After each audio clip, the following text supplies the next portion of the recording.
Hello, good morning and good evening, wherever you are. This is April from University of Southern California. Welcome audiences in Zoom, as well as our followers at the live streaming platforms of USC Graduate Education. This is the 121st USC event, which are series webinars devoting to spread cutting-edge ideas and knowledge in different academia and industry. In the following 19 minutes webinar, we will present to you the amazing power of self-selected pleasure reading. We are so honored to have a renowned linguist, language teaching researcher, Dr. Stephen Krashen, as keynote speaker to meet our audience in this event. Dr. Stephen Krashen is currently an emeritus professor of education at the University of Southern California. Dr. Krashen has received numerous awards. He is the author of more than 525 articles and books in the fields of bilingual education, neurolinguistics, second language acquisition, and literacy. Welcome, Dr. Krashen. And we also have our old friend from USC Rossier, Dr. Rob Feubeck, the professor of clinical education and chair of MAT TESOL program. He is the moderator of today's event. Welcome, Dr. Feubeck. And in the last 15 minutes, we encourage you to actively engage in our event by asking questions and sharing insights. Feel free to comment and write your questions in the chat box, and I will also help to bring some questions from live streaming. For Zoom audience, please mute yourself to ensure event quality. And this webinar will be recorded and might be used as video material in future. And at the same time, we will also share with you Dr. Krashen's handout key points on the live streaming comment area. Okay, and without further ado, I will pass it over to Dr. Feubeck. All right, thank you. Thank you so much, April. So warm greetings to everyone. So excited to be with you tonight. I just want to, it's really my distinct privilege to add my introduction about our speaker for today, a true luminary in the world of education and linguistics, Dr. Stephen Krashen. I have known Dr. Krashen since 2000 when I was first sitting in my master's program at USC. And I am personally indebted to him in so many ways and so grateful for his support and collaboration over the years. With a rich career spanning so many decades, Dr. Krashen has made an indelible contribution to our understanding across language acquisition, the art of teaching, the power of reading, his focus for today. These are just some of the areas that come to mind. He is truly the rare scholar whose work spans fields and transcends boundaries. He's also practically touched the lives and experiences of so many students and educators worldwide. I know many of you viewing now can attest to this personally. His groundbreaking research on how we acquire language fundamentally reshaped how languages are taught around the globe. And his work on the power of reading, literacy, and access to books to change lives has helped teachers, parents, and policymakers for decades and continues today to create more engaging, effective, inspiring learning environments for kids. Finally, Dr. Krashen is such a generous mentor and inspiration to many.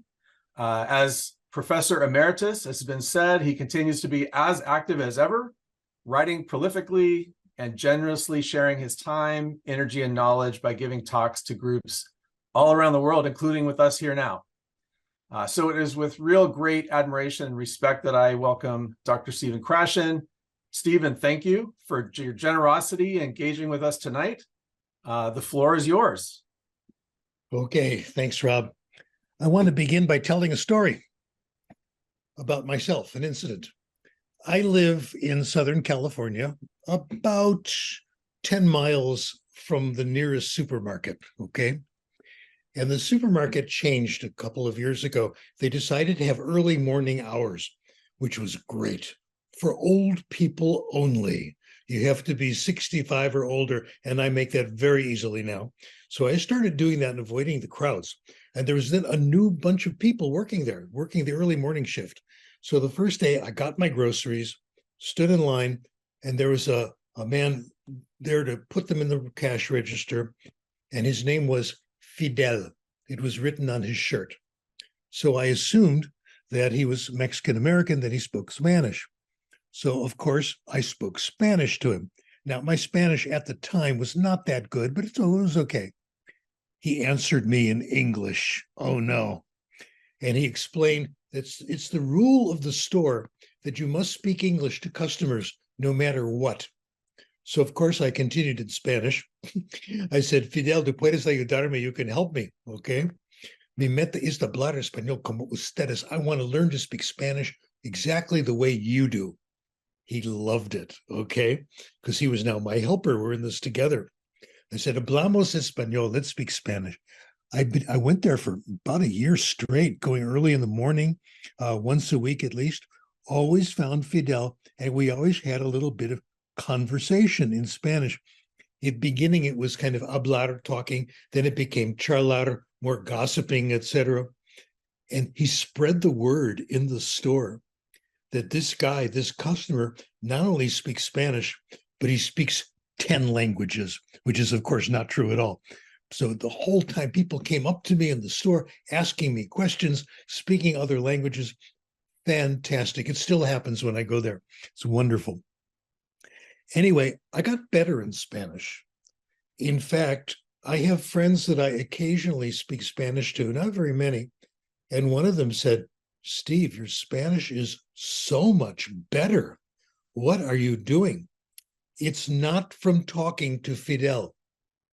When I have a conversation with Fidel, he talks for maybe a minute. He's got work to do. He's got other customers. He doesn't have that much time for me. And I don't talk that much, okay? He doesn't correct my mistakes, nothing. Why am I getting better? When I go home, I start reading. I've been reading what we call graded readers in Spanish. I have them both in Spanish, and I also have them in Putonghua, if you want to see those. I started to read them in Chinese as well. It's wonderful. They're good. They're interesting stories made for beginners, made for intermediates, made interesting. I'm going to give you a feeling for what these stories are like, okay? The first one I read, in fact, really set the pace for it. It's a story. It's written by a friend of mine. I'll think of her name in a moment. You get to be my age, you'll start forgetting things like that. The story takes place in Mexico, and it's a young man who comes to Mexico, and he wants to visit some friends of his. And they agree to meet at another hotel. He leaves his hotel, and he gets lost right away. He finds another young man, and in his broken Spanish, he says, I'm lost. Can you help me? His new friend says, sure, walk with me. I know where you're going. They're walking. This is great writing. As they're walking, 3 beautiful young ladies come rushing up to his new friend, give him hugs, give him kisses on the cheek, hold his hand. What's going on here? He introduces the young ladies to the narrator of the story. They hold his hand. They give him hugs. They walk to the new hotel, different hotel. And when they finally part company, the guide, his new friend, says, I suppose you're wondering what's happening here. These young ladies, there's nothing going on. There's no romance. I've known them since we were in first grade. 2 of them are my cousins. This is the way we are in this area. See, he's teaching a little bit of culture here. That's the nice part. We're very friendly. We're very warm. We're very physical. The whole book is like this. The whole book is teaching culture and language, setting up interesting situations. I want to tell you a secret about her most recent book. Adriana Ramirez is her name. Her stuff is wonderful. I read everything. Don't tell her that I tell you the story, though. She wrote one very moving story of a young man who takes a language class in school, and he really wants to sit near the teacher so he can read her lips. He's hard of hearing and partially deaf, and he doesn't want anybody to know about it. That's what the story is about. Very moving. Just between us, okay? I found out it's her husband, okay? I said, I figured it out. Absolutely, okay? So this is what we see. The books are better than ever. The graded readers are now literature. That's been the breakthrough. So I've been reading this stuff in Spanish, and I've just added Putonghua to the list in Chinese, and I'm getting better. No question I'm getting better. And I read for the story. I haven't done any grammar study. I never speak these languages, very, very rare. And when I do, it comes very easily, okay? I don't get my errors corrected. I can stop my talk right now. I've given you the whole speech. It comes from input, what we call comprehensible, highly interesting input. And Graded Readers has been a triumph, and I recommend them. And the idea of someone like me experimenting on myself has given me insight into language teaching, language acquisition you can get nowhere else. So I'm constantly doing that with languages. And I can't wait to get started on the Putonghua book by a friend of mine, Hae Young Lu, who's written some really, really nice stories. I've gotten through a couple of them. They're excellent. So that's the whole speech. And now I'm going to repeat it in a more boring way. We're going to talk a little bit about theory. We're going to begin with some definitions. We have two different ways of getting better in language, and they're very different. You can acquire language. You can learn language. Language acquisition, we sometimes call the natural way. Language acquisition is subconscious. While it's happening, you don't know it's happening. You think you're having a conversation. You think you're reading a book. At the same time, you might be acquiring, okay? You're not aware that it's happening. It goes into our brains subconsciously. You don't even know that something is happening. All you know is you're having a conversation, you're listening to an interesting story. We are very, very good at language acquisition. Human beings are excellent at language acquisition. The other process is called learning. This is what we do in school, boys and girls. Learning is conscious. Learning is knowing about language. The subject and the verb are supposed to agree. In English, the third person singular, you add an S.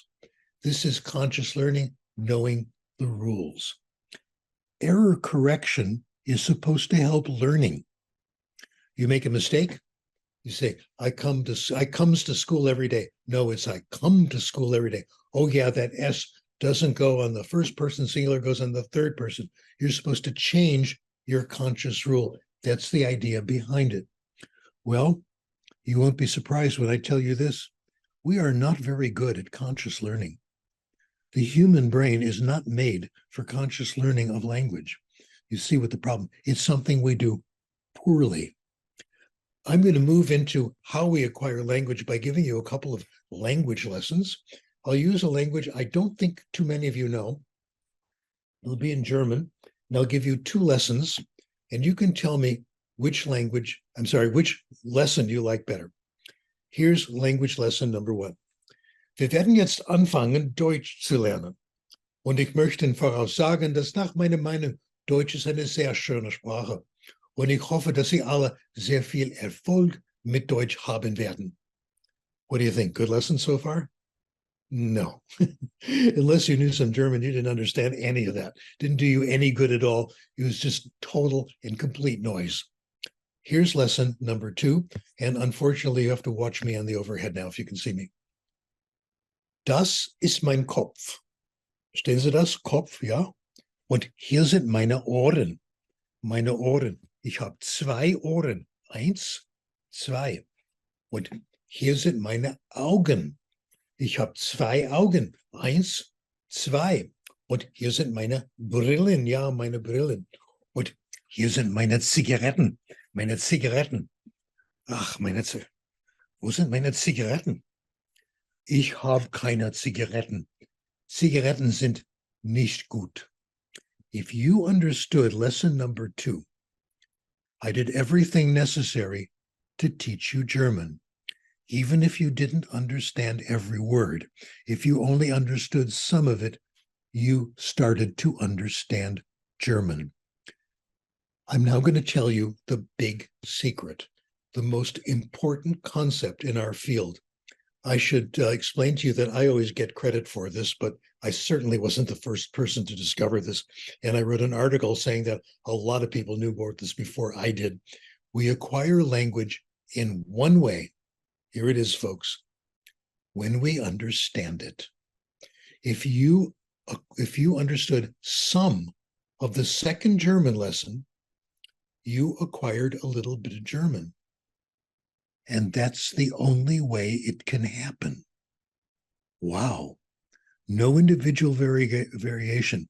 We all acquire language by comprehension. It's the only way it works, okay? I want to share with you some amazing mystical facts about language acquisition. I am still astonished by these facts. I still think they're wonderful. Number one, language acquisition is effortless. No work. You don't have to work hard to acquire a language. It doesn't require discipline and hard work and all this. No. If you get comprehensible input, you will acquire, and it will be effortlessly.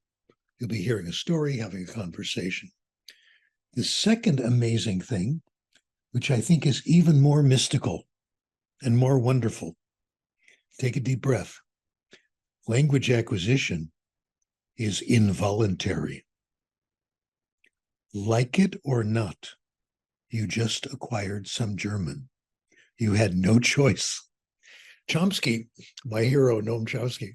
I've now done webinars. Rob, I've done webinars with Noam Chomsky. Can you imagine that? What could be cooler than that? He is still the true living master. It's amazing. It was so amazing. Anyway, Chomsky says the language acquisition device is a mental organ, just like the visual system. If your eyes are functioning and there's light in the room, you open your eyes, you'll see. You can't stop it. It's there automatically. If you've washed your ears and there's noise in the room, you will hear things and you can't stop it. It's automatically there. The same thing with language acquisition. If you get comprehensible input, you will acquire. You must acquire. You have absolutely no choice. This next sentence is dedicated to David Letterman, who said, "Without coffee, I have no trace of a personality." Absolutely true. Oh boy, that changed my life. My first cup of coffee, I was 22 years old. Can you imagine that? In Ethiopia, where coffee was discovered, my life was a total disaster. I was in school, out of school, didn't have any coffee because we thought coffee was bad in those days. And I used to tell my mom, "You shouldn't have this coffee, it's bad for you." Well, I went to school one day. Got to tell this story. I went to school one day completely out of it. I hadn't gotten enough sleep, had to go teach. And one of the teachers, Mrs. Saeed, I'm forever grateful to her, had coffee time in her room. I had my first cup of coffee, a double espresso. I woke up. After that, life was easy. Is this the way people feel? My goodness. The best part of that was afterwards, I took Mom to Starbucks, said, "Mom, have a cappuccino." She loved it. It was great. So she did very well after that. Okay, getting back to the point here. Important corollary about language acquisition. It happens through input. Talking is not practicing. Writing is not practicing. I remember when I was a beginning language teacher, taking a practicum language teaching, we gave sample lessons and I told a story.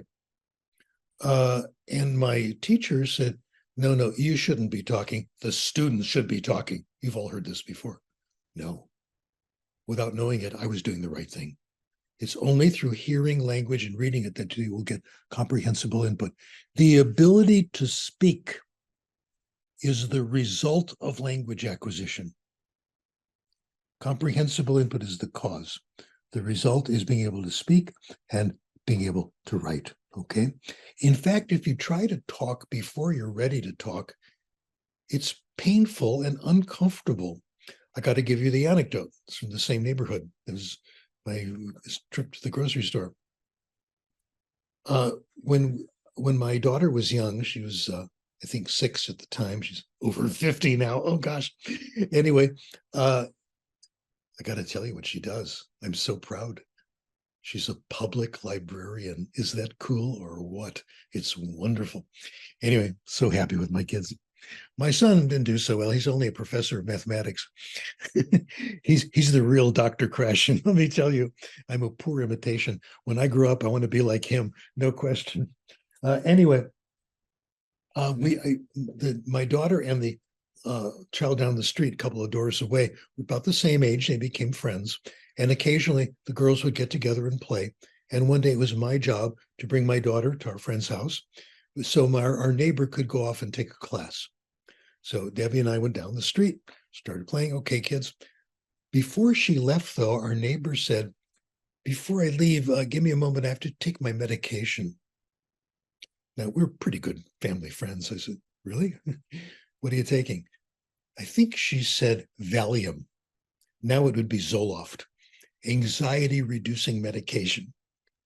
Now, I had to ask her again. We were pretty good family friends. I said, "Why are you taking Valium?" "Language class. It freaks me out. It makes me so nervous." I had to ask her. I was the researcher even then. I said, "What is it about class that makes you so nervous?" "Having to talk, being called on and having to speak when I have to use what I've learned, not what I've acquired. When I have to think about rules, make sure it's right, giving an oral report or talking." Now, I have found this result in many other places. I've been on the lookout for it. People say so all the time. The activity that causes the most anxiety in beginning language class is having to speak the language. Longman Sacco, 1993. For every student in beginning French class, speaking was the highest anxiety-provoking activity. There are informal experiments. An anthropologist named Sorensen did them, which I think very convincing. My favorite took place in the Valpes River between Argentina and Brazil. There's an area where 10,000 people live, and they speak 24 different languages. Can you imagine that? Wow. There's a rule that you have to marry someone who doesn't speak your language. I disobeyed that rule. My wife speaks English. What can I do? Okay, too late now. Anyway, we had a long fight anyway. So during that time, people are actively learning languages. How do they do it? Sorensen interviewed a whole bunch of people. He recognized it as a wonderful place. Here's what he says. The Indians in the area do not practice speaking a language they do not know well. They may make an occasional attempt to speak it. If it doesn't come easily, they won't try to force it. Wow. Takes a year or two to get the hang of the language, and then it comes easily. Eugene Ida, one of my heroes when I was a student in language classes, he talked about what happens when people in one area of Africa go to another area to work. Here's what he said. Instead of trying hard to learn the language, they seem to just take it for granted. I love that. They take it for granted. After listening to the language long enough, they'd find they could hear it. That means understand it. We just live there and listen. And before we know it, we can hear what they say. We can understand it. Beautiful. See, we get the same results from different areas, and you know you've got something. I want to talk a little about what good input is. First characteristic is something we always ignore in our classes. Input has to be interesting. In fact, the word I like is compelling. Compelling means so interesting you forget that you're listening to another language. Colleagues, that's what we need to do in our language classes. Give students compelling input in class, and what they read has to be so interesting they forget it's in another language. The easy way to do that in reading, we'll see later, is when students select their own reading material, which hardly ever happens in classes, and it is dynamite. You need a good collection for that. We'll get to there. Another characteristic, language acquisition doesn't happen all at once. Happens a little bit at a time. Our colleagues from the East Coast have done studies on this. I think it's very good. They find that each time you hear or read a word in context, and the context is helpful, you acquire a little bit of the foreign meaning, form or meaning of it, or both. Maybe 5%, maybe 10%. So it doesn't happen that you introduce a word on Monday and they'll have it for you on Tuesday. They have to do it over and over, and gradually it becomes absorbed. So Nada Herman Anderson, classic paper on this. Now, what I'm saying is that we acquire from context. Context has had a bad reputation in the profession. And the constant argument against context is that you're not really sure the meaning. Context doesn't always tell you. Here's the classic example, which I've seen at least 20 times. Teacher holds up his hand and says something in the other language. So what does it mean? Well, could mean point, could mean over there, could mean gun, could mean okay. You just don't know. Well, there are studies of this, beautiful, beautiful studies where they look to see, this is the Speck McCaslin study. Are contexts helpful? Yes. About 60% actually gave you clues to the meaning. How many of them push you in the wrong direction? Less than 10%. So you see, over time, context really does help. Many of us who do pleasure reading, I don't look up words all the time. The context gives you some idea, enough so I can continue, okay? Now, another story about me in Southern California and how I got the idea that others had already of how we should teach language. And now we're getting into the applied area. I told you I live about 15 miles from civilization, shopping areas. I also live about 20 miles from Venice Beach, from Santa Monica, etc. And I used to go into the city at least twice a week driving. Had to go see my nietos, had to go see my grandchildren, of course. I'm still addicted to them. You'll find out someday, or you already know. And I also like to go to Venice Beach. And you can tell why I go to Venice Beach. So I get pump iron, okay? Venice Beach has the weightlifting area, which I was a regular there for about 10 years, okay? I was even in the contests, and I met Arnold. Arnold used to show up on Venice Beach. I'll tell you the real story about Arnold. And I'd like you to repeat this. Nice guy, really nice guy. You'd be there doing your bench presses, and Arnold would come over and give you suggestions. Say, try it this way, okay? And when we were all done, just about to leave, the guys would all get together and tell each other what Arnold told us. This guy's the most knowledgeable person who ever lived about training, bodybuilding, and all that. So that got me into driving back and forth. Now, driving in, I would spend about an hour round trip twice a week in the car. What do you do in the car? Well, you listen to the news. I tried that. Even then, it was Donald Trump all the way, and I got tired of it. Okay. So the second thing is you listen to music. Now, I'm big into music. It was my undergraduate major, music history. Okay. And I love it. And I wanted to listen to the classics, big snob that I am. And the classics, Brahms, Beethoven, the Beatles, and the Bee Gees. These to me are the classics. What they did is they found out which stations people were listening to, and they started to charge people to listen to those stations. So I stopped that.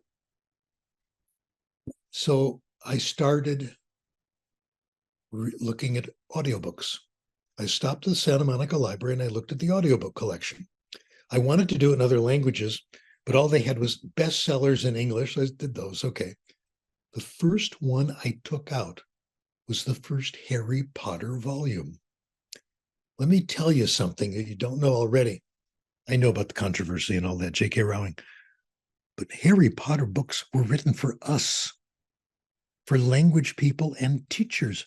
They're all about teaching life at Hogwarts.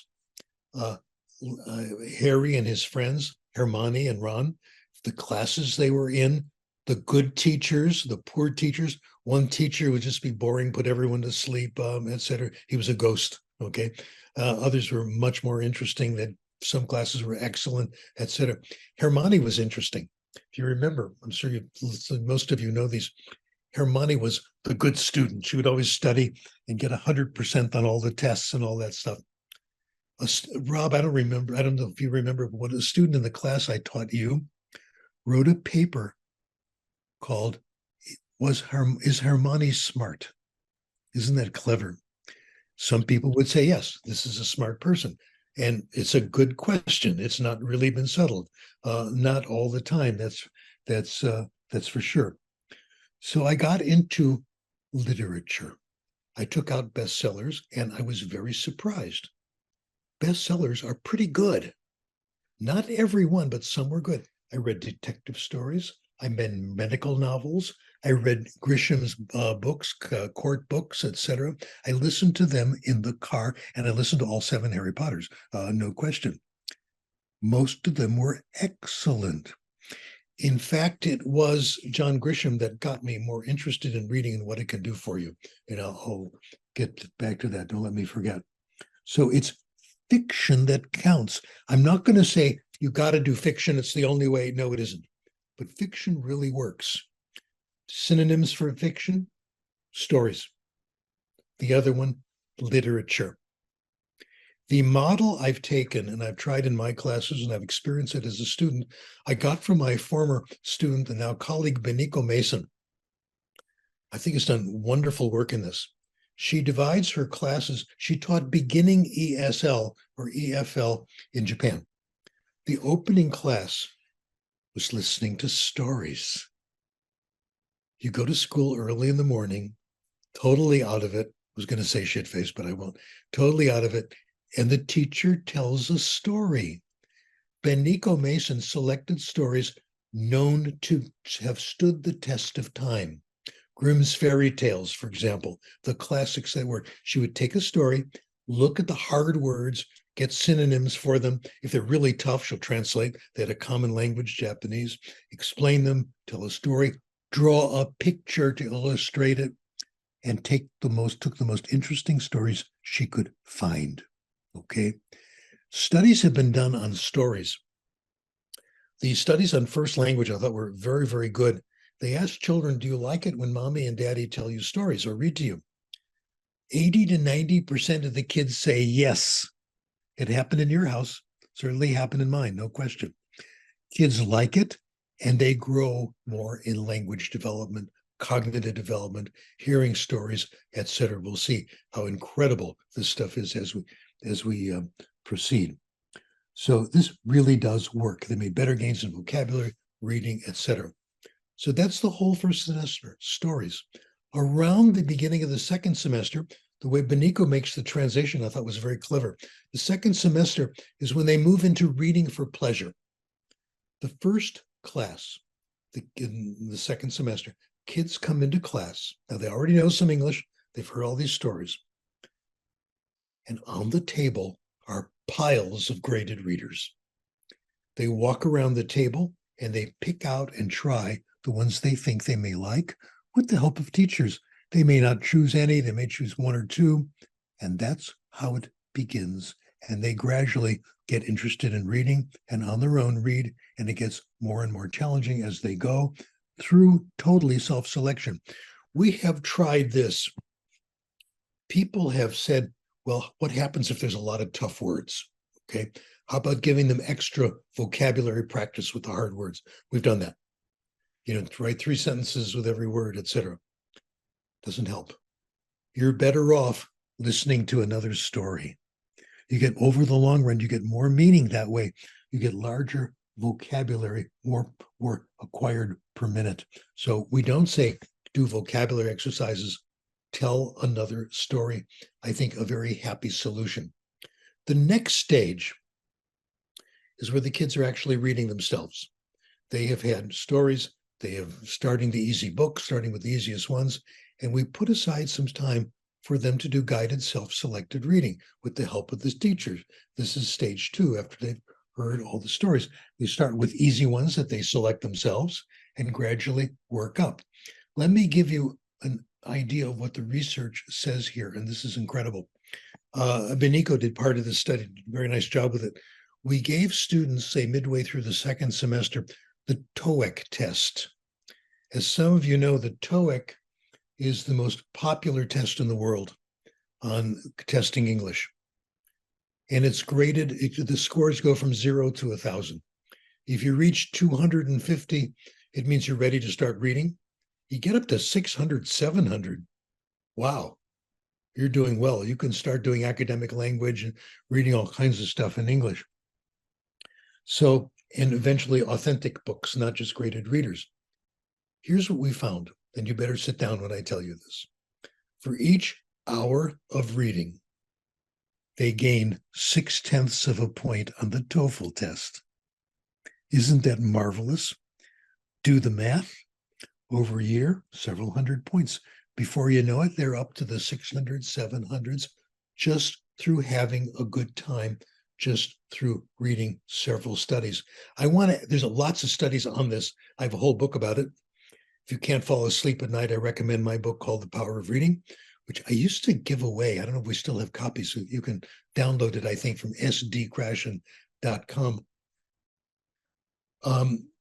Here's what the research, what's in the research in those books. Study after study. Kids who do self-selected reading make better progress than comparison kids that do studying. I'll tell you my favorite study. One of the authors is a former USC student named Fei Xin. She's the second author. It's a brilliant study. They worked with a young lady named Sophia. Sophia's first language was Mandarin. And she had come as an ESL student. And after a while, she entered their ESL program. And what they did is when the kids came in the fall, they were given an English test, pre-test, and they looked to see where they were. Then they gave them another test in the spring to see how much they grew. So Sophia took the test the first year. Guess what? She got worse through the year. Her English score was worse in the spring than it was in the fall. Then she would go home over the summer. When she came back in the fall, she took the test again. She was way up with the other kids and even more. This is a great comparison of the effect of taking standard ESL classes and doing something else. Now in California, it's pretty uncomfortable during the summer. So she used to go to the local public library, go to the young readers section, and read books designed for young readers. Sweet Valley High, Nancy Drew. If you've tried these books, you think they're actually pretty good. That's how she got better. That's the best study I know, which is valid in many, many ways, very, very consistent. So she went down during the year and got better. Well, that's the story on reading. I've just given you some bits and pieces. You can order my books, The Power of Reading, and it should be for free at sdkrashen.com. If you have to get it, you can get it used for $1.50. Okay? Books are so expensive, my God. I have to take it easy. I can't afford them anymore. How can they, gosh. Well, several studies have compared more writing to more reading. What happens when you increase writing? I'll just give you a couple. Study done in 1970, DeVries study. It's only 2.5 pages. One reason I really like it. This was native speakers in English class, in elementary school. One group did the regular 2 essays a week. The second group did no writing, but lots of reading. Who did better on the writing class? The writers. No question. It's reading that makes it happen. Another friend of ours, Seeing Lee, colleague of mine, I've worked with her, and she was a former student. She taught a class at a university in Taiwan, an ESL class, and she kept track of how much the students reported that they studied at home, that they read at home, that they wrote at home. How much they read at home counted. The more you read, the better you did on the test. The more you wrote, no effect. Wow. We're going to come back to writing. What does writing do for you? I think you'll be surprised and I hope pleased. Well, one criticism of this, and it's a legitimate one, if they're just doing this reading for fun, will they get the English that they need? They need academic English. They have classes. Another former student, I'm very kind to my friends, Jeff McQuillan, has done just marvelous work. There's this line from Star Wars I think about when I think of Jeff, and the line is, I guess Darth is talking to somebody. He says, I was the master and you were the student. Now you are the master and I am the student. That's Jeff McQuillan. Oh my gosh, it's so good. He's done several studies where he's looked at some of the popular books that kids are reading and looked at vocabulary, how much of it is academic that's known to be recommended for language for EFL classes. And how often are they there? If you want kids to acquire, it has to come at least 12 times, 10 times. Plenty. Just reading easy fiction is a wonderful source of academic language. Jeff has found the same things over and over. I'm going to put in a footnote there because it's coming up, because it's something I'm interested. So I'm interested in Rolls and Rogers. Jeff told me about this one. Rolls and Rogers looked only at science fiction, which I have a personal interest in. It's when I do reading in other languages, it's generally science fiction. That's what I like. So you read science fiction, you get all the academic language for all the sciences, all of them. It's all there, not just one of them. And that explains something to me, what's happened in my life. I don't read a lot of pure science. If I do, I read a lot in our field all the time, and I see the experiments and all that. But occasionally I read, say, in nutrition to see if I should take selenium or not, or magnesium, because I'm a hypochondriac. And I understand it. The only way I could get this vocabulary is through science fiction. It gives you a good general all-around dose of vocabulary that you knew. And this is the first of 3 amazing facts I'm going to give you. And this is the core of today's message. If you read self-selected reading for pleasure, you get 3 things. Number 1, you get language. I just showed you that. You get more vocabulary, you write better, you read better. That's one of the 3 huge benefits of self-selected pleasure reading. Number 2, you get knowledge. People who read more know more. They know more about everything. This is one of the best studies that's ever been done in our field. We owe these people a lot. Stanovich and Cunningham back in the early 1990s. I remember when I found this study and I told Jeff McQuillan about it, he said, right. Oh, yes, that was a breakthrough.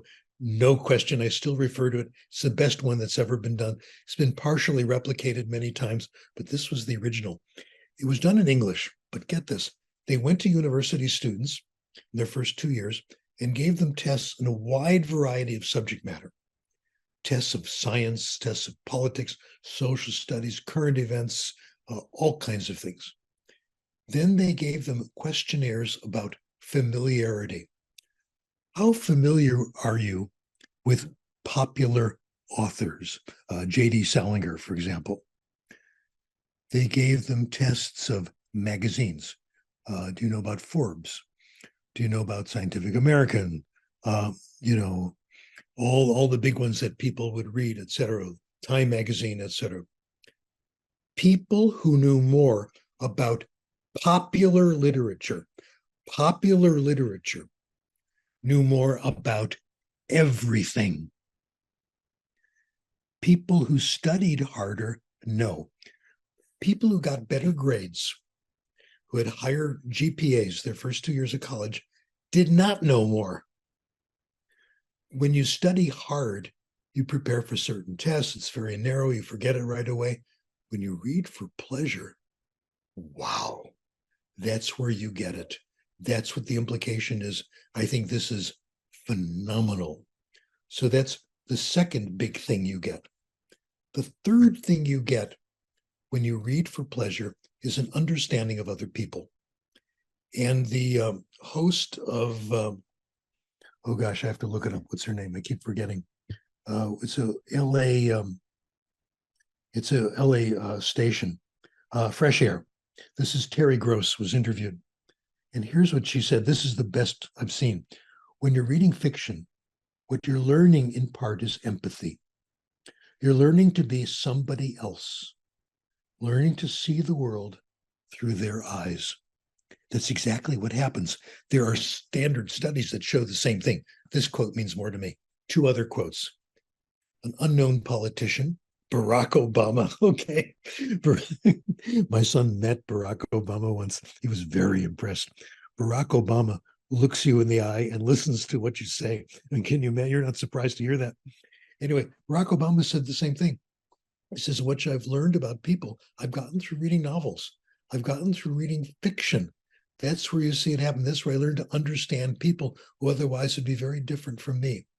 A third little known personality said the same thing, Noam Chomsky. He said, we will undoubtedly find that we learn more about other people and how they think from reading novels than scientific psychology. Wow, just from reading fiction, etc. Okay, so that's what it does for you. I'm going to add a couple of more things to this. I hope you have time to hear a little more, okay? A couple of big factors. Access to books. One we failed at, that we can see it at, we can get better at very easily. I have been a big fan of a library researcher named Keith Curry Lance, who has really done an excellent job of seeing the impact of libraries on kids. The public library, the school library. If you go to a school with an excellent library and the services of a real librarian, those kids are better readers. Just that factor alone. Credential, you get higher reading achievement. So that's a big factor. Access to books, and we have failed miserably on that, and it's so easy to do well. The book banning part is hurting this enormously. Okay, just a brief footnote on book banning. The book banning started out with school libraries, and basically, when a book was banned, you couldn't get a copy. Okay, it was not there. And what happened is that it eventually went to public libraries, but that took a while. Book banning was an attack on libraries. You don't want this socialist institution called the library that allows kids to read for free, okay, rather than having to pay for it. I suspect, this is my paranoia, that it was the publishers that are responsible for this. Mark Twain said very well, he said his book, Huck Finn, was banned by a library. He said, great, this means I'm going to sell 25,000 more copies, because they find out a book, they want to read it, they have to go buy it. This is what it's all about, okay? So my final evidence for self-selection is my own career, and I'm betting that the same thing happened to you as happened to me. I went to secondary school, high school in the United States, in the Chicago area.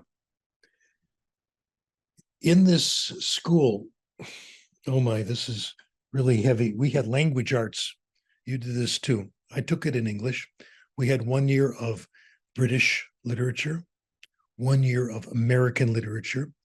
We wrote essays. We wrote book reports. We studied the authors. I wrote every essay. I did everything I was supposed to do. I passed the course. Today, I don't remember a single book I read in secondary school, not one. And it's more or less true of you as well, okay? On the other hand, just like you, I remember everything I selected on my own. When I was in secondary school, when I went home, I read 2 genres thoroughly. Number one, of course, science fiction. My French is pretty good because French science fiction is excellent. It's absolutely amazing. So that, you go there and you get a lot, okay? I not only read science fiction, I read baseball stories. There's an author called John R. Tunis. John R. Tunis wrote 9 stories based on the mythical Brooklyn Dodgers baseball team. This was all in the 1940s. The books are fabulous. I discussed them with my physician at Kaiser Permanente, where I go to the doctor. And my doctor, Dr. Pearl, he discovered I liked baseball. We started talking about it. He's now Seymour. We meet regularly and talk about baseball stories all the time. It's amazing. They are so good. They are absolutely wonderful fiction. I'll tell you a couple, very important. The first one, called The Kid from Tompkinsville, was written up in a literary journal. And it was called, the author said, The Kid from Tompkinsville is the boy's book of Job. It's what happens when you suffer and how you recover from it. It's about a young high school player who is so good, he's promoted to the major leagues immediately after finishing high school. He's a pitcher. That's the one who throws the ball. The batter's supposed to try to hit it, run to first base before the ball gets there. He won his first 19 games. Can you imagine? A high school player in the major leagues. And then tragedy. He slipped and fell in the shower. He couldn't throw the fancy pitches. He could throw the ordinary ones. He made a comeback. He was a very good player all around. He came back as an outfielder. He led the league in hitting after 3 years. This is recovery. This is what you do. You find a way to come back. There's another one that's even better. This is my favorite baseball story of all time. It's called the Keystone Kids.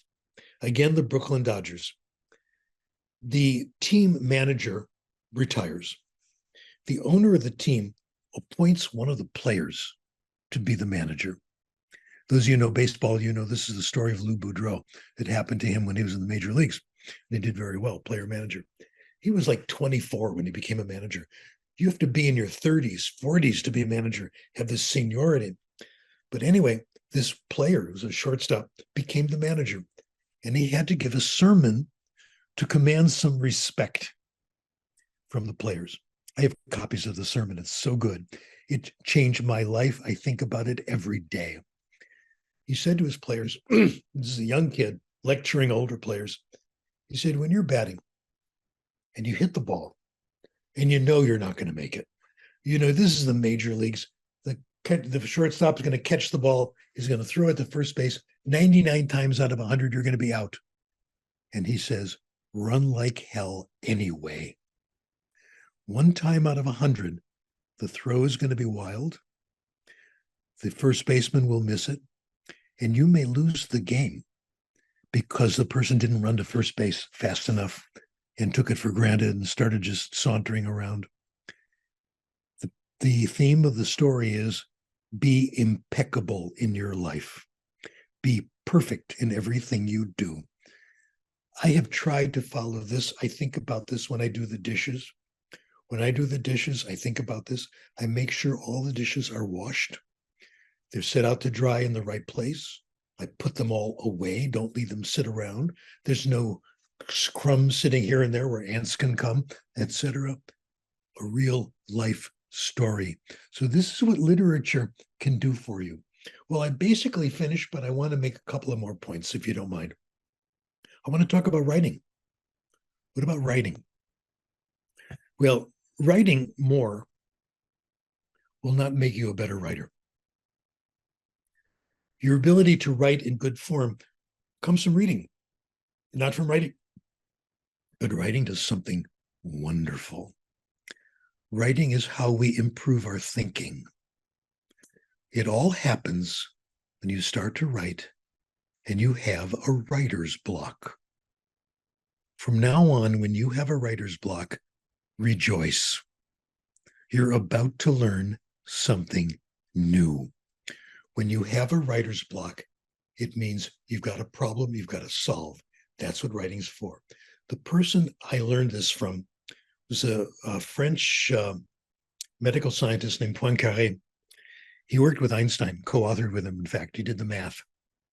And an article that Poincaré wrote, he said, when I have a writer's block, I don't know what comes next, not just the right word, but the idea. I'm not sure I'm right. I get up from the chair and I do something mindless. This is heavy stuff, gang. This is great. It's helped me so much. I do something mindless. I put something away, hang up my coat, whatever. And then I come back to the writing. It's a break of maybe 2 minutes. That's all. During that time, my subconscious has been working on the problem.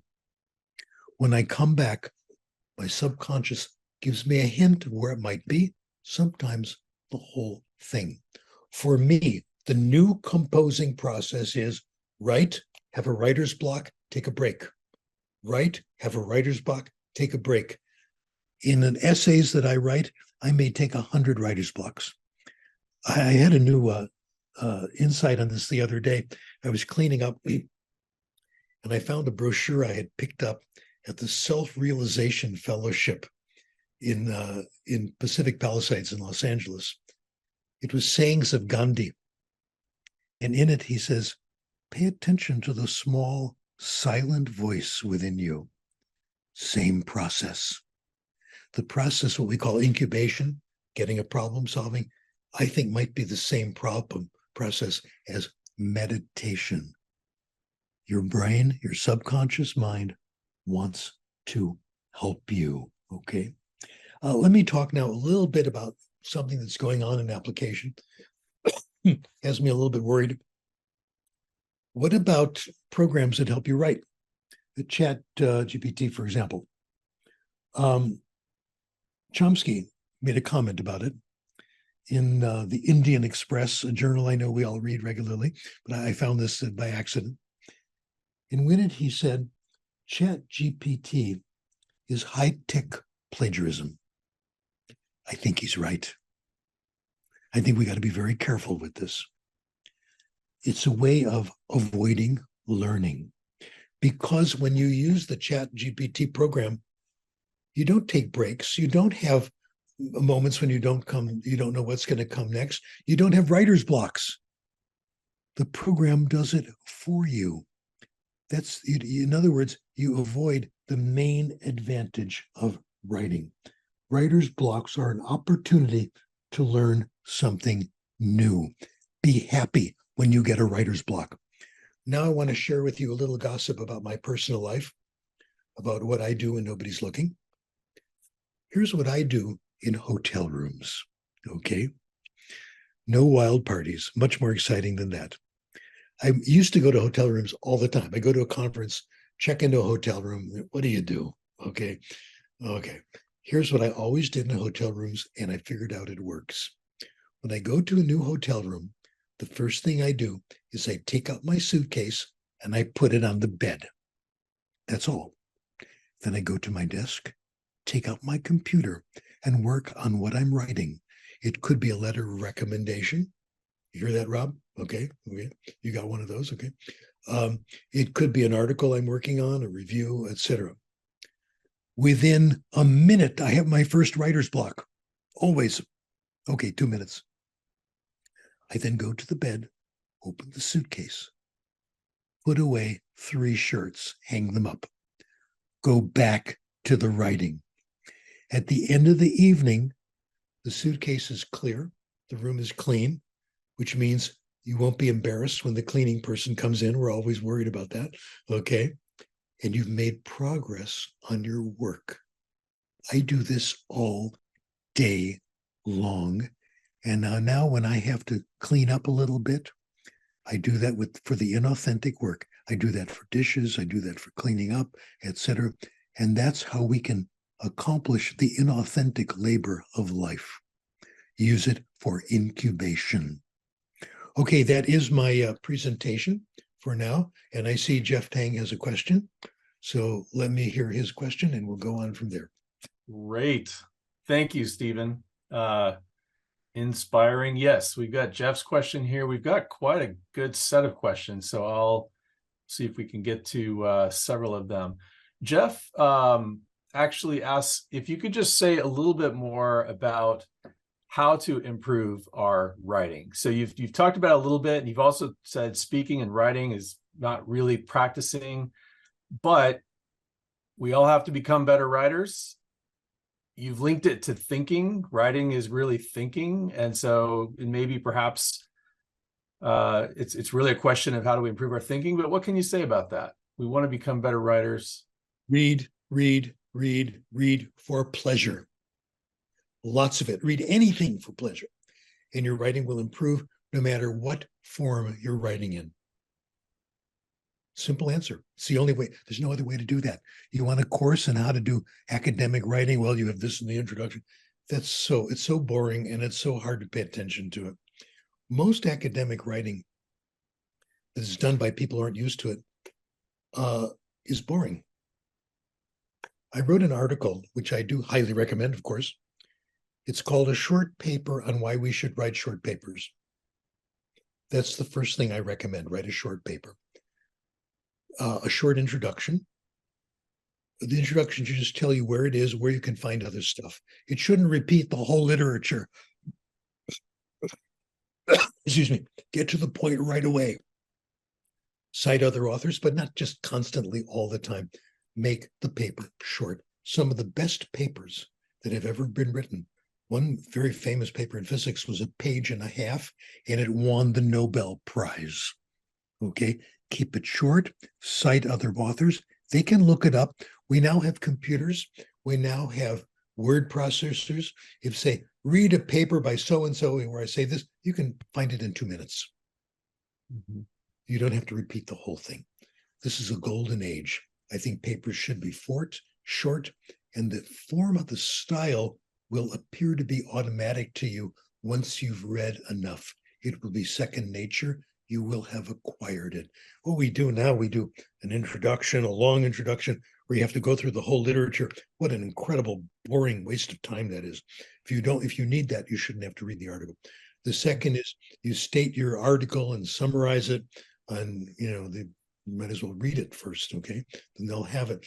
And at the end, you say what you're going to say. No, just say it. Get to the point. As we say in French, shit and get off the pot, basically. Get to the point. Otherwise, people don't have time for this. Our writing style comes from a bygone era where we didn't have word processing, where you had to do that because people couldn't get to a library easily. We have that now. There's no excuse for long papers. Easy. Stephen, there's a question from Kay, who, going back to ChatGPT. So in light of your point and referring to Chomsky's view, she's pointing out that, look, it's the reality of the situation now. There are teachers who are struggling to figure out what to do with ChatGPT. It's not something we can just turn off. So given the fact that it could be a way of avoiding learning, what are your ideas? How do we navigate that? What should teachers do to put it in perspective and help it play a role, but not? I don't care if the people who invented ChatGPT make any money. That's not my problem. I'm working for you guys, not them. Today, the biggest problem we have is that most methods that come out make rich people richer. And if it doesn't do that, nobody pays attention. I'll give you a couple of examples. This is a huge malady in our profession, a real problem. I read an article a long time ago called the STAR method, which I thought was brilliant. It was in the library journal, 1 page. Here's a way of getting interest in books, kids finding what they want. If you're reading a book in the library, if you're a student and you really like it, take out your pencil and put a little mark on the inside cover. It means that other students will see a book with 10 markers. They'll want to read it. Nobody does that. You know why? Nobody makes money on it. Instead, they do accelerated reader, where you've got to buy into it and people get a profit. No. Other examples. An article called Spider-Man in the Library, which I thought was brilliant. You want kids to get into the library? Have comic books in the library, just out. People can look at. People will want to come in and read comic books. By the way, my secret other life is that I'm an internationally respected scholar in the area of comic books. I'm one of the leaders, in fact, of comic book research. That's because I'm one of 2 or 3 people who do it. Okay. It's really exciting, though. I think comics are fantastic. Spider-Man is one of the most important characters in American literature. And now the ultimate name dropping. You ready for this? Even bigger than I used to hang out with Arnold, okay? I had lunch with Stan Lee, the inventor of Spider-Man. He invited me. He was amazing. Let me tell you. Oh my God, talk about starstruck Stan Lee. And I'll tell you what he taught me at lunch. A lot of things very interesting about comic books and why this worked. Stan Lee asked me, who do you think is my favorite character in the entire Marvel universe? I said, I don't know, tell me. The Silver Surfer. Let me remind you what the Silver Surfer does. He rides on his surfboard from planet to planet, having adventures. Here's his problem. The bad guys have captured his mother and father. If he doesn't do bad things for them, He will assassinate his mother and father. This is a conflict. It's always about conflict. It's got to be someone with problems. Spider-Man has problems. Can I tell you a little bit more about this? Rob, can I take another 2 minutes on this? Yeah, of course. Okay, good. This is my favorite Spider-Man comic book. In the comic book, Spider-Man is returning home from an adventure with his web shooters, etc. And he hears the sound of an automobile crash, goes down to the street to see what happened. There's been an accident. A young lady driving a car has been hit from behind by another car. He changes to Peter Parker, calls the ambulance. The medics say, this young lady, we've got to get her into surgery right away.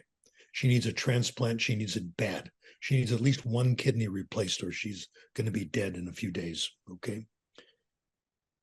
So what do? Peter Parker talks to the girl, gets her address. He goes to where she lives. She lives with her brother. Okay. He gets to the apartment. He's the closest living relative. Okay. There's someone on the roof of the apartment building. Could it be someone looks exactly like he's about to jump? Could it be her brother, Donnie? He calls up and says, Donnie. Donnie looks around. Okay, yeah, I'm here. Don't jump. Donnie, don't jump. He's now in his Spider-Man costume. He says, I'm going to jump and you're not going to stop me. I've got problems I just can't face. Besides, what do you know about problems? You're Spider-Man. You're a superhero. You don't have problems. You really think life is easy behind this mask? That's exactly what he said. It's tough. So Spider-Man looks up at him and it's wonderful little talk. He says, Donnie, you think life is easy behind this mask? No, it's hard for all of us. I have problems. He keeps breaking up with his girlfriend. The editor of the newspaper he works for is anti-Spider-Man. He still blames himself for his uncle as accidental death. Everybody has problems. And he says to Donnie, Donnie, everybody's got problems. And life is problems for all of us, every moment, every day, nonstop, of course. And we grow by facing our problems and trying to solve them. This is a comic book for kids, right? And it works. Yeah. It says, besides, if you walk away, you're killing your sister too. We need her. We need her kidney. He said, okay, my sister. He goes to the hospital. The operation's a success. The last scene of the comic book, Peter Parker's leaving the hospital, bubbles over his head. He's thinking, this one came out okay. She's going to be all right. But Donnie's still depressed, and there's nothing I can do about that. You can't solve everybody's problems. This is what we're finding today in this kind of literature. Okay. I have one more point I want to make that talks about how important I am. Okay. Self-serving. How come Stan Lee invited me to lunch?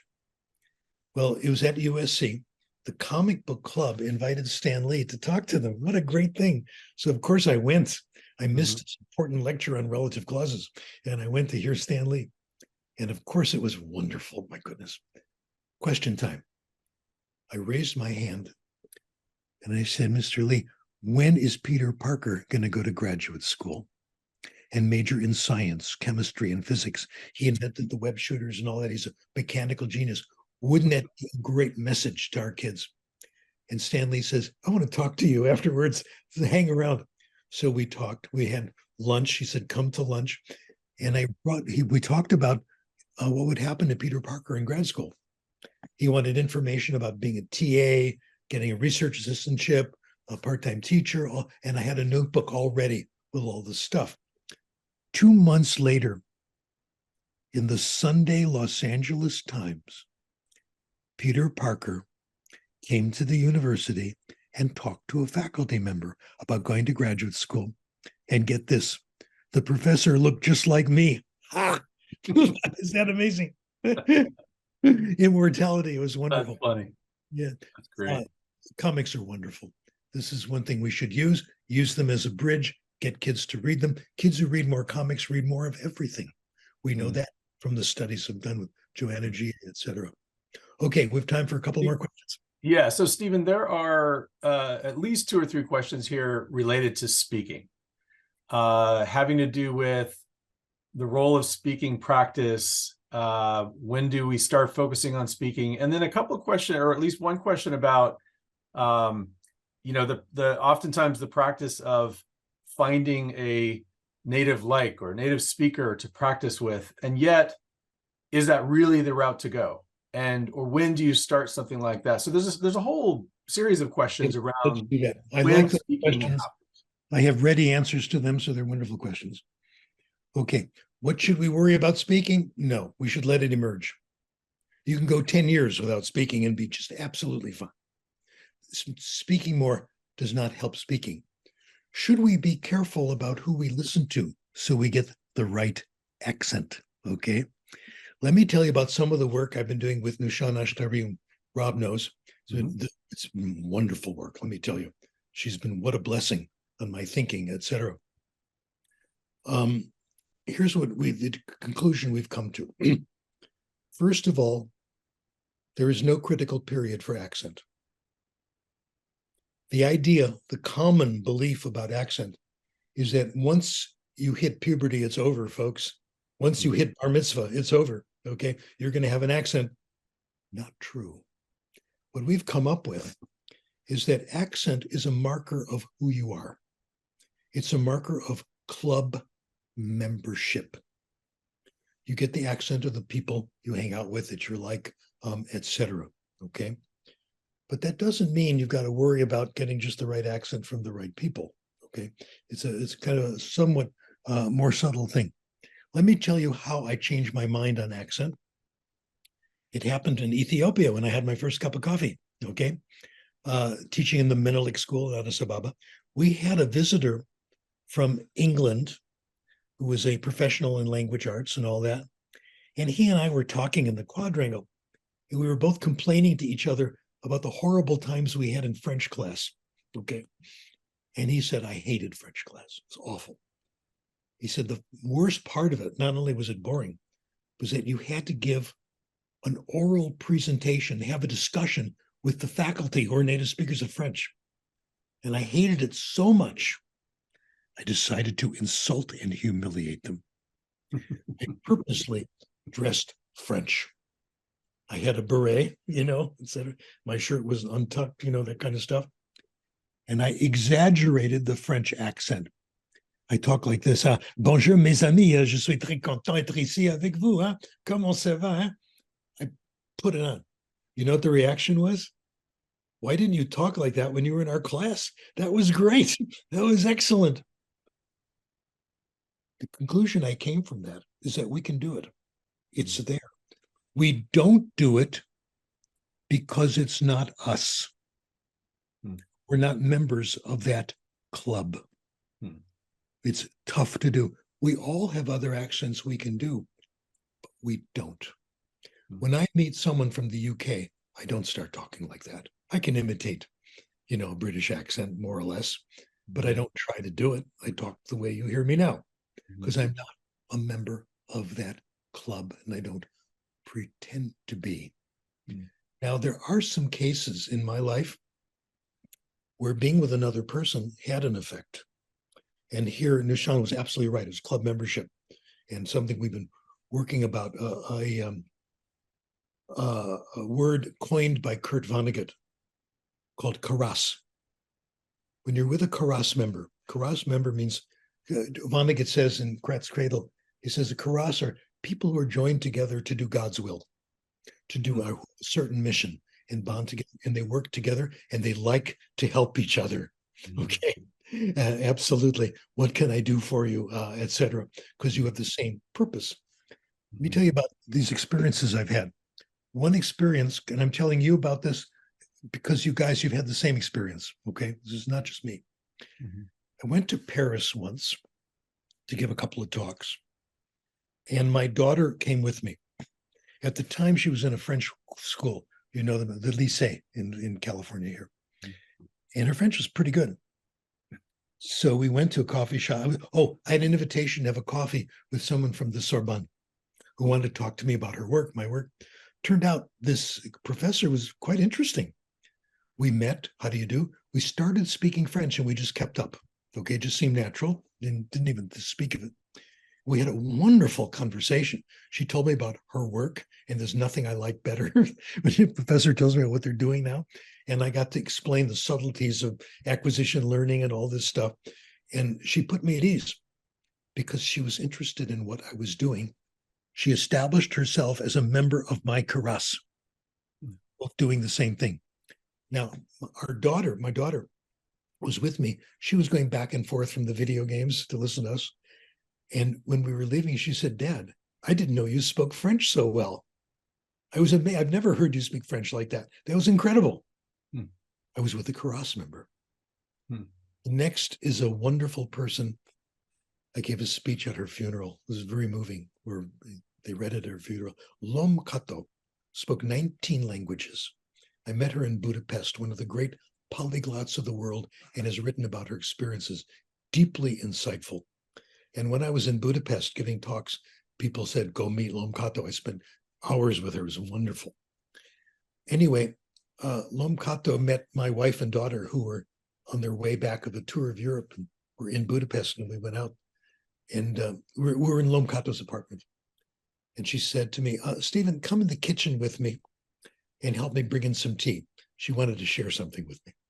We went into the kitchen. She said, I just had this insight. I got along very well with your wife and daughter, very comfortable, but I feel slightly more comfortable with you because I know you better, but also we talk about her work. The same Karas. She said, I think my English is a little bit better when I'm alone with you.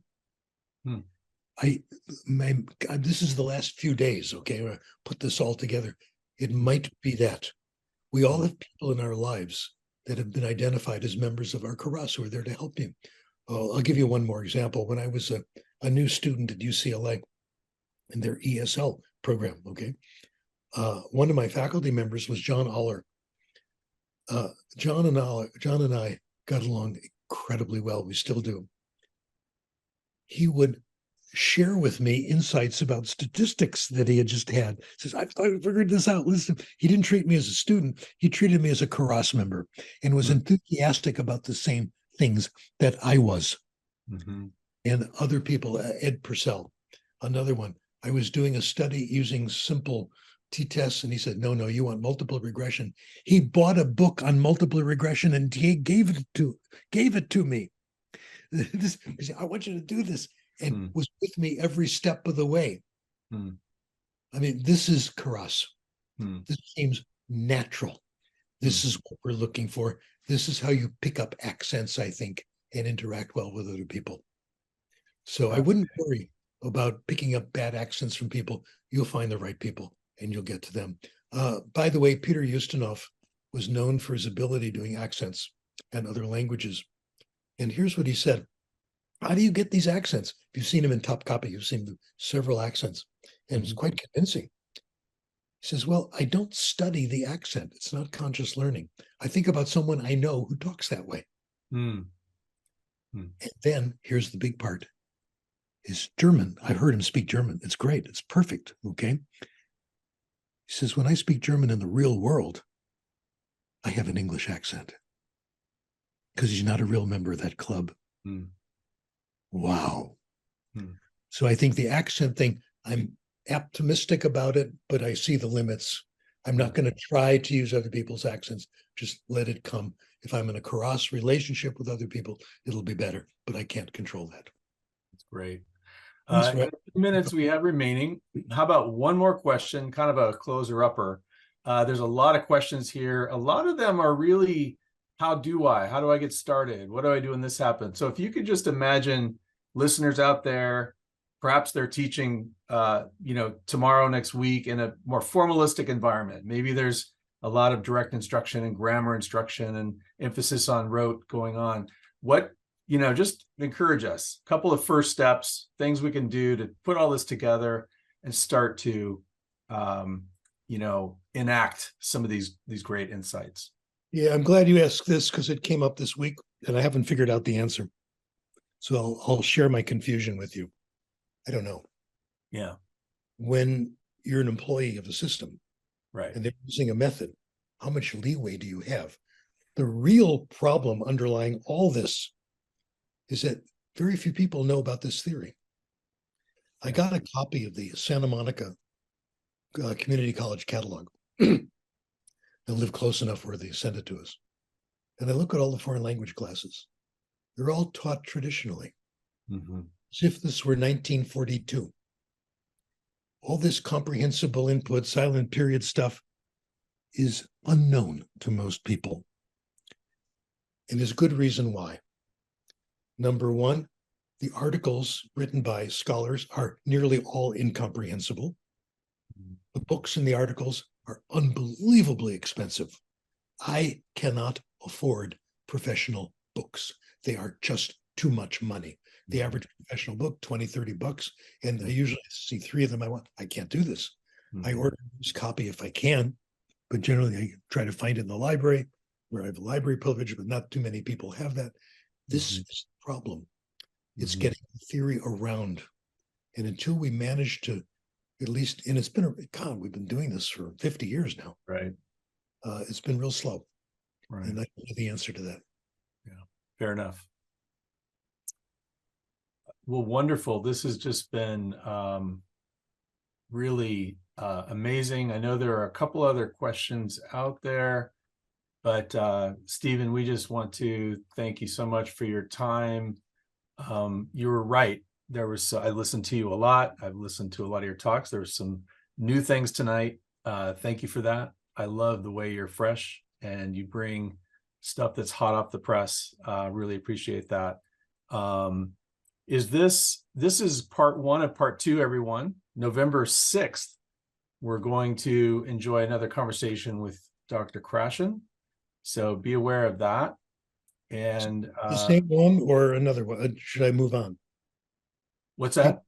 Should I give the same lecture I gave here, or should I give a more advanced lecture? No, I think we'll have a lot probably of duplicates in the audience. So I need. Yeah, let's do a part 2.